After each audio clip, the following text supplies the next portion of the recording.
खत टंचाईचा मुद्दा गंभीर, कृषी विभागाकडून दुर्लक्ष, बळीराजा संघटनेचा।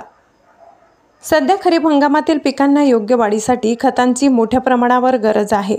मात्र शेतकऱ्यांना अद्यापही युरिया, DAP यासारखी नामांकित कंपन्यांची खते मिळत नसल्याने गंभीर स्थिती आहे। दुसरीकडे काही खत विक्रेते मोठ्या प्रमाणात खतांचा साठा करून ठेवत आहेत, तर कृषी विभागाचे अधिकारी याकडे जाणीवपूर्वक दुर्लक्ष करत असल्याचा आरोप अखिल भारतीय बळीराजा संघटनेचे संस्थापक अध्यक्ष शिवाजीराव सोळुंके पाटील यांनी केलाय। आज त्यांनी तालुक्यातील विविध भागातील शेतकऱ्यांच्या शेतांवर जाऊन प्रत्यक्ष पाहणी केली आणि त्यांच्याशी संवाद साधला। यावेळी शेतकऱ्यांनी आपली व्यथा मांडताना सांगितले की बाजारात नामांकित कंपन्यांची खते उपलब्धच नाहीत। जी खते शेतकऱ्यांना नको आहेत ती जबरदस्तीने दिली जात आहेत। काही दुकानदार तर खत आलेच नाही असे सांगून शेतकऱ्यांना परत पाठवत आहेत, तर दुसरीकडे जिथे खतं उपलब्ध आहेत तिथे ती MRPच्या पलीकडे विकली जात असल्याचे प्रकारही समोर आले। शेतकऱ्यांच्या या समस्यांबाबत सोळुंके पाटील यांनी तीव्र संताप व्यक्त केलाय। कृषी विभागाचे अधिकारी खत वाटपावर नियंत्रण ठेवण्यात अपयशी ठरत आहेत। शेतकऱ्यांना वेळेवर व योग्य दरात खते मिळणे अत्यावश्यक आहे, अन्यथा पिकांचे मोठे नुकसान होऊ शकते।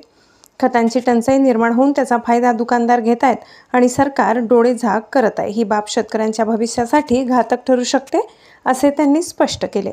जर लवकर ही परिस्थिती सुधारली नाही आणि खतांचा नियमित व पारदर्शक पुरवठा सुरू झाला नाही तर अखिल भारतीय बळीराजा संघटनेच्या वतीने जिल्हाभर तीव्र आंदोलन छेडण्यात येईल असा तीव्र इशारा शिवाजीराव सोळुंके पाटील यांनी दिलाय।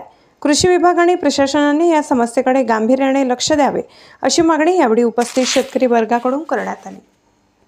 नमस्कार, मी शिवाजीराव सोळुंके पाटील, अखिल भारतीय बळीराजा शेतकरी संघटनेचा महाराष्ट्राचा संस्थापक अध्यक्ष आहे।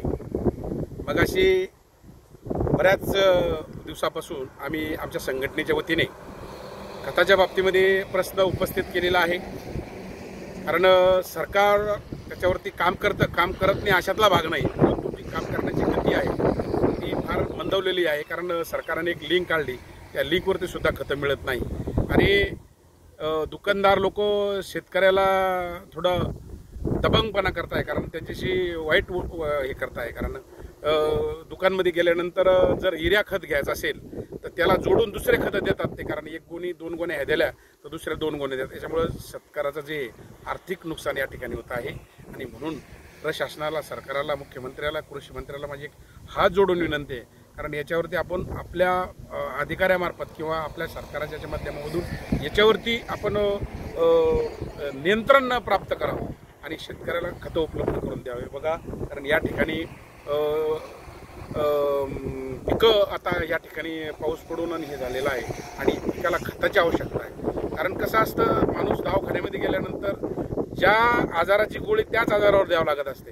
जर आता युरियाची गरज असेल आणि आता जर तुम्ही त्याला सुपला आणि 0 खत देत असेल तर याच्यामध्ये काही अर्थ नाही। या ठिकाणी शेतकऱ्याचं फार मोठं नुकसान या ठिकाणी होणार आहे आणि शेतकऱ्यामध्ये एक रागाची, एक संतापाची जी लाट या ठिकाणी पसरण्याची शक्यता आहे। म्हणून मी प्रशासनाला विनंती करतो, मुख्यमंत्र्याला विनंती करतो, कृषी मंत्र्याला विनंती करतो, आपण खताच्या बाबतीमध्ये आपण योग्य ती ताबडतोब कार्यवाही करून आणि शेतकऱ्यांना कसं उपलब्ध होईल याच्यावर करावं, अन्यथा आम्ही शेतकरी संघटनेच्या वतीने आंदोलन केले। शेतकरी वार्ता न्यूज MH20 शेतकऱ्यामध्ये फार रोष वाढण्याची शक्यता आहे, म्हणून परत पुन्हा विनंती करतो की ताबडतोब आपण खताची शेतकऱ्याला व्यवस्था करून द्या।